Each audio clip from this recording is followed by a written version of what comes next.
You've probably heard phrases like the powers that be or maybe the establishment. But have you ever really stopped to wonder who they actually are? Yeah. What if there's this, tightly knit group right at the top making decisions that really shape your world, and maybe they don't even need to tell you about it?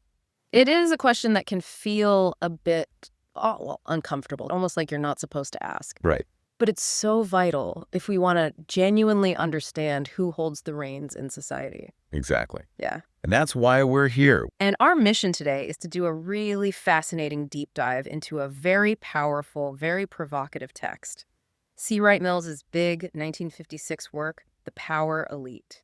We're going right to the source material here, exploring his direct claims about who holds power in America, where it comes from, and, what it really means for everyone else. It's a look deep inside the structure of influence. We're going to unpack how Mills actually defined this elite, the specific groups he pointed to, and the ways their influence plays out. Sometimes it's surprising, sometimes maybe a bit chilling, from local scenes right up to the national stage. Okay, so let's start right there. How did C. Wright Mills define this power elite? His core idea, it isn't just about who's actively making decisions right now. It's about who could. He defines them as men whose positions enable them to transcend the ordinary environments of ordinary men and women. They are in positions to make decisions having major consequences. And the really striking part, the thing that jumps out immediately, is what he adds right after. Whether they do or do not make such decisions is less important than the fact that they do occupy such pivotal positions. So it's not always about direct action. It's the potential, the sort of latent power built into the position itself. Does that mean sometimes their influence is almost invisible because they don't have to throw their weight around constantly? Precisely. That's a great way to put it. And what's really fascinating is how Mills points out their public face, their rhetoric. He notes these powerful figures often, downplay their own clout. They say things like, they do not run for office to rule or even govern, but only to serve. The public servant angle. Right. And Mills suggests this kind of public talk often acts as a sort of mask, obscuring the real power they actually wield. It's a real contrast, isn't it? Yeah. Between that perception and what Mills saw as the reality. And he's very clear. This power isn't some, inherent personal quality. It's not the Horatio Alger story. It's about fitting into an existing powerful structure. Their power is tied, he says, to their access to the command of major institutions. Even being rich or famous, Mills argues, needs that institutional access to translate into real power. It's the role, not just the person. Absolutely. And he identifies the specific institutions that form this power base, the major institutions of modern society, he calls them. He points to the economic, huge corporations, the political, the state machine, and the military, the armed forces. These, he says, are the means of power, unlike anything before in history, and they're constantly interlocking, shaping everything else. Wow. He even argues they turn things like families and churches and schools into means for their ends. Yeah. That's a strong claim. The idea that these foundational parts of society might actually end up serving the goals of this integrated power structure. It's stark. He argues there's no longer a clear separation. Instead, you get this political economy linked in 1,000 ways with military institutions and decisions. So a decision in one area, say economics, gets looked at and influenced by people from the political and military spheres and vice versa. It creates this surprisingly unified viewpoint right at the top. And what's really compelling is how Mills shows this isn't just some abstract diagram. It's personal, practical. People in these higher circles, he says, they literally know one another, see one another socially and at business, and so in making decisions, take one another into account. Yeah, they often come from similar origin and education. They have similar careers and styles of life. It just makes it easy for them to mingle, to understand each other. So it's less like a smoke-filled room conspiracy and more like a natural social world. Kind of. Mills is careful to say their unity isn't always willful coordination or some grand realization of a plan. He sees it more as a natural result. These powerful people pursuing their own institutional goals just find it easier and more effective to work together, sometimes formally, sometimes just informally.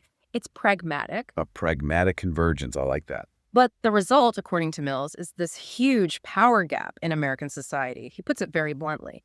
The top of the American system of power is much more unified and much more powerful. The bottom is much more fragmented and, in truth, impotent than is generally supposed. That really paints a picture of a major divide. And he even shows this kind of dynamic playing out at the local level, right? The whole old money versus new money thing. Oh, definitely. He observed how the old upper class often focused on community, tradition, maybe looked down their noses a bit at the new upper class industrialists, seeing them as increasingly money conscious. And the new upper class, the nouveau riche, they felt kind of held down by the status pretensions of older wealth. But they found their own prestige by making contacts with places and people outside the city.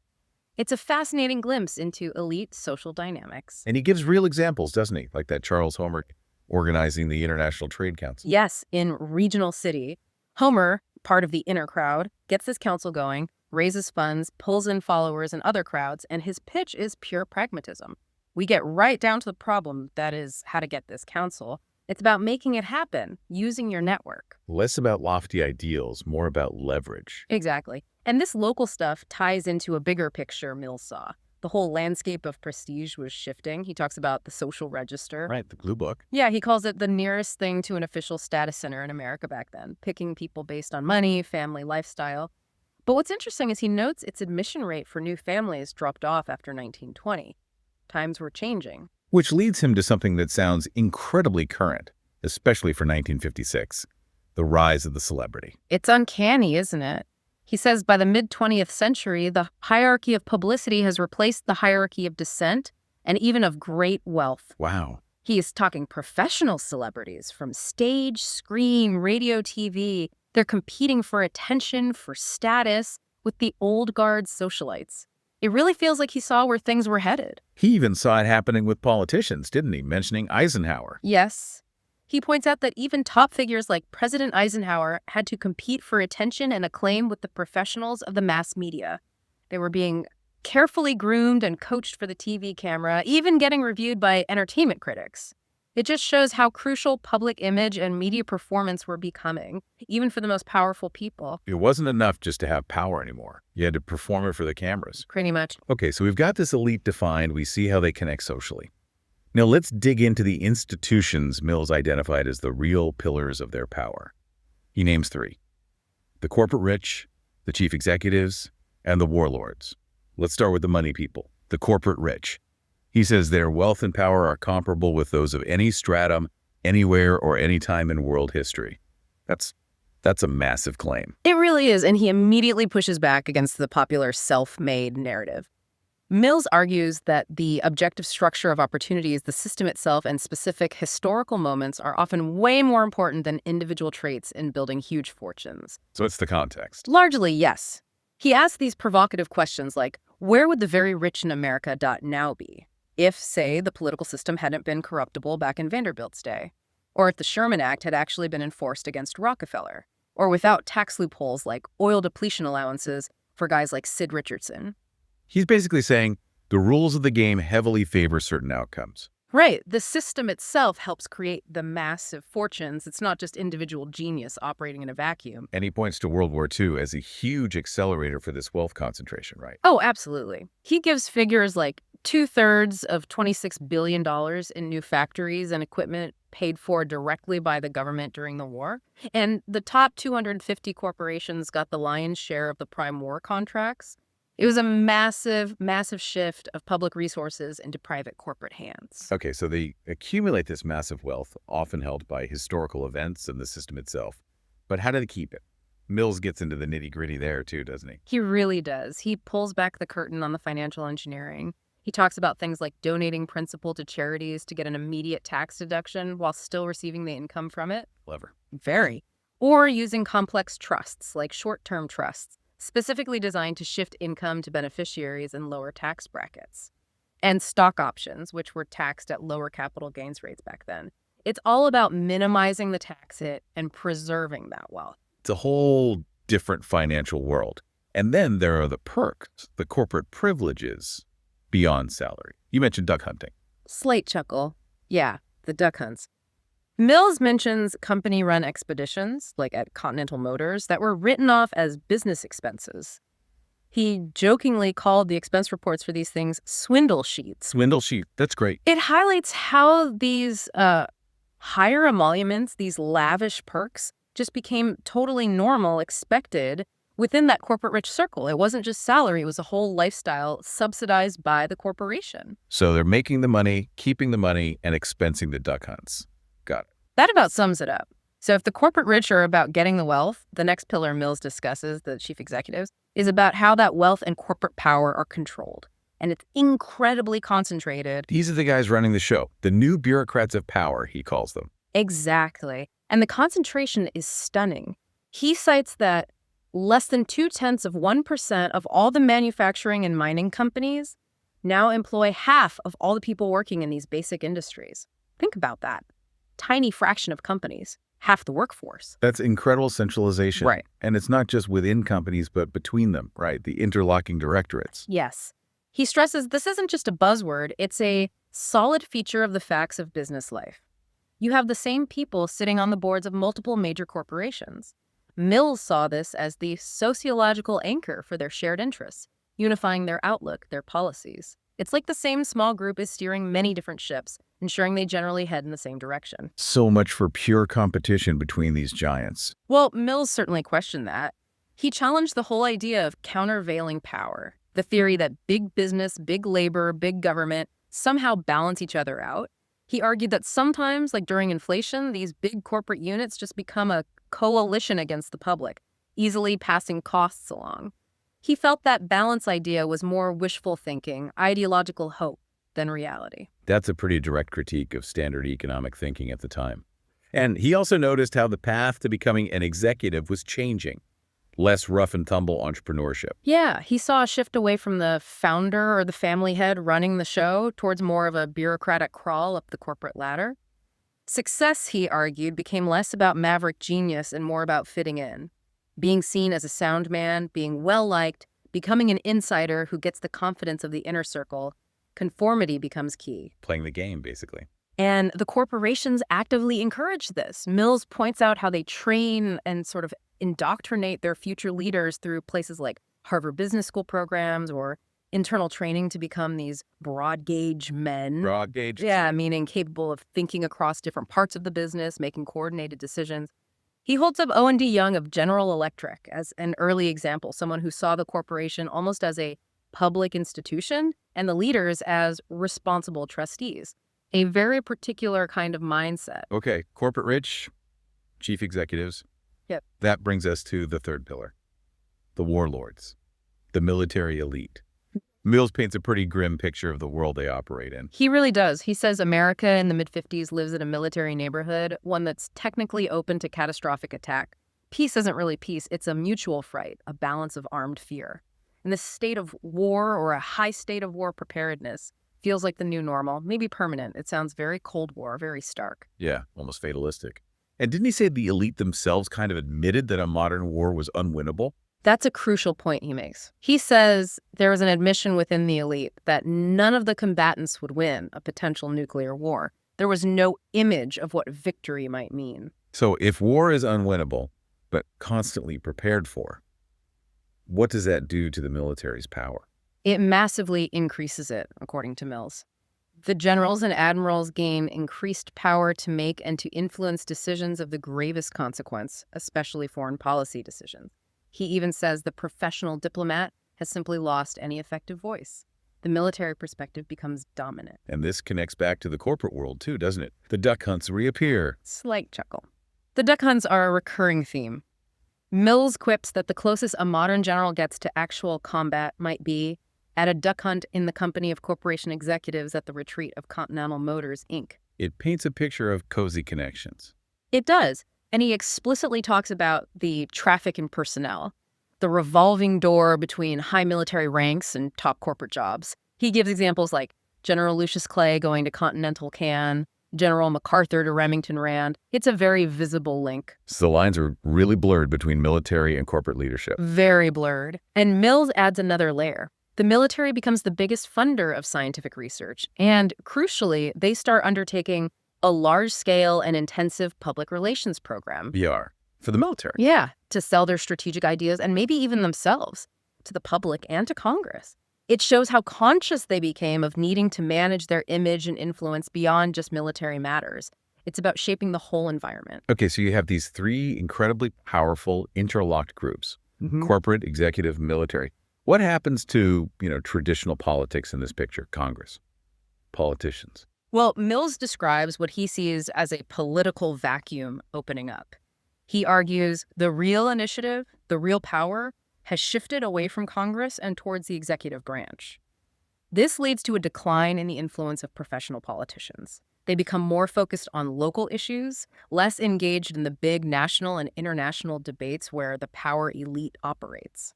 So who fills that vacuum at the top of the political system? Political outsiders, Mills calls them. People whose careers and main connections are outside traditional politics. They often come from the legal world, corporate management, finance, basically. They're members of the corporate rich or closely tied to them, brought into top government posts. It's not the career politician rising through the ranks anymore. Less and less at the very peak, according to Mills. And this is connected to another point he makes. The U.S. government, he argues, lacks a truly genuine bureaucracy, meaning a neutral, professional, merit-based civil service that's insulated from political winds. He felt it was too vulnerable to political appointments, patronage, and even using things like security clearance procedures to push people out for political reasons. This weakens the government's independent capacity. And makes it more reliant on those outsiders. Exactly. And it leads him back to challenging that idea of balance. He dismisses the image of government as this automatic machine balancing competing interests. That's more ideological hope than factual description, he says. The reality for Mills is that the big units at the top, economic, political, military, are just so much heavier, so much more powerful than the fragmented groups lower down. They often form a coalition, not a balance. This fragmentation lower down. Yeah. That leads to his concept of the mass society, doesn't it? Which sounds pretty ominous. It is one of his most unsettling arguments. He describes a fundamental shift in how society communicates. We move away from what he calls a community of publics, where there's a free ebb and flow of discussion, towards a mass. In this mass, far fewer people express opinions than receive them, mostly from the mass media. And crucially, it's difficult or impossible for the individual to answer back. Wow. So communication becomes overwhelmingly one way. That's the idea. He calls it organized passivity. Opinion gets shaped, even controlled, by authorities and institutions who can penetrate this mass, reducing its autonomy. Mills puts it starkly. The public becomes merely the collectivity of individuals, each rather passively exposed to the mass media and rather helplessly opened up to the manipulators. Helplessly opened up to manipulators. And the media's role is central here. Absolutely central. He says the media tell the individual in the mass who he is, what he wants to be, how to get that way, and even how to feel that he is that way even when he is not. It's profoundly shaping identity itself. So if you have this concentrated power at the top and a passive mass at the bottom, how does the elite rule? Through manipulation, largely. Mill says when power lacks open, legitimate authority, manipulation is a prime way of exercising power. These small circles of men make decisions, and then they need to get them authorized, or at least accepted, by people who might be indifferent or even resistant. Media manipulation becomes key. And what about intellectuals, academics, people like that? Where do they fit in? Mills observed what he called a conservative mood among many intellectuals of his time, a kind of knowledge of powerlessness without poignancy, maybe even a feeling of pseudo-power. Powerlessness without poignancy, what does that mean? Like knowing you don't have real influence, but not really feeling outraged or driven to challenge it. He felt this mood allowed people to accept public depravity without any private sense of outrage. That's harsh. It connects to his ideas about higher ignorance and higher immorality. Right. Yes. Higher ignorance, meaning knowledge becomes separated from power. The knowledgeable people become hired men working for the elite rather than independent critics. And higher immorality, meaning a kind of pervasive amoral attitude, takes hold at the top, where bending or breaking rules is okay if you can get away with it because laws without supporting moral conventions invite crime. Okay, so wrapping this all up, what's the big takeaway for us, for the listener, thinking about society today? Mills doesn't exactly paint a rosy picture of the elite. No, he's quite critical. He states plainly that the men of the higher circles are not representative men. Their high position is not a result of moral virtue. Their fabulous success is not firmly connected with meritorious ability. Ouch. So it's not a meritocracy at the top, in his view. Not really. His final judgment is pretty stark. They are commanders of power unequaled in human history, but they have succeeded within the American system of organized irresponsibility. Organized irresponsibility. That's a powerful phrase. The system itself allows for power without accountability. That's the core of his critique. It's a truly provocative thought that the very way power is structured in modern America, as he saw it, could lead to this kind of systemic lack of responsibility at the very top. It really makes you think, this whole deep dive into the power elite. It forces you to confront some fundamental questions, doesn't it? If Mills is right, or even partly right, and decisions with potentially terrible consequences are increasingly made in secret or without real public debate by an elite that isn't necessarily chosen for merit and isn't held accountable by strong public institutions, well, what does that mean for democracy? Exactly. What role does we the people actually play if the real levers of power are interlocked, often invisibly at the very top? It definitely leaves you pondering the relationship between power, accountability, and the public in a complex modern world.